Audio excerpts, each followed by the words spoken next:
انہوں نے کہا ہمارے لیے اپنے رب سے دعا کریں، وہ ہمیں بتلا دے وہ کیسی ہے، کیونکہ گائے میں ہم پر اشتباہ ہو گیا،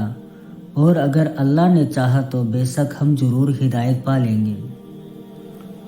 اس نے کہا بے شک وہ فرماتا ہے کہ وہ ایک گائے ہے، نہ سندھی ہو، نہ زمین جوتتی، نہ کھیتی میں پانی دیتی، بے عیب ہے، اس میں کوئی داغ نہیں۔ وہ بولے اب تم ٹھیک بات لائے۔ پھر انہوں نے اسے ذبح کیا، اور وہ لگتے نہ تھے کہ وہ ذبح کریں گے۔ اور جب تم نے ایک آدمی کو قتل کیا، پھر تم اس میں جھگڑنے لگے، اور اللہ ظاہر کرنے والا تھا جو تم چھپاتے تھے۔ پھر ہم نے کہا تم اس کے مقتول کے گائے کا ایک ٹکڑا مارو، اس طرح اللہ مردوں کو زندہ کرے گا، وہ تمہیں دکھاتا ہے اپنی نشانیاں تاکہ تم غور کرو۔ پھر اس کے بعد تمہارے دل سخت ہو گئے، سو وہ پتھر جیسے ہو گئے یا اس سے زیادہ سخت،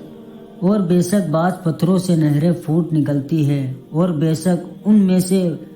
بعض پھٹ جاتے ہیں تو نکلتا ہے ان سے پانی،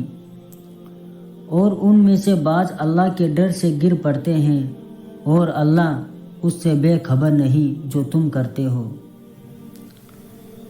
پھر کیا تم توقع رکھتے ہو کہ وہ مان لیں گے تمہارے خاطر؟ اور ان میں سے ایک فارق اللہ کا کلام سنتا ہے، پھر وہ اس کو بدل ڈالتے ہیں، اس کو سمجھ لینے کے بعد وہ جانتے ہیں۔ اور جب وہ ان لوگوں سے ملتے ہیں جو ایمان لائے تو کہتے ہیں ہم ایمان لائے، اور جب ان کے بعد دوسروں کے پاس اکیلے ہوتے ہیں تو کہتے ہیں کیا تم انہیں وہ بتلاتے ہو جو اللہ نے تم پر ظاہر کیا، تاکہ وہ اس کے ذریعے تمہارے رب کے سامنے حجت لائے تم پر، تو کیا تم نہیں سمجھتے؟ انہوں نے کہا ہمارے لیے اپنے رب سے دعا کریں، وہ ہمیں بتلا دے وہ کیسی ہے، کیونکہ گائے میں ہم پر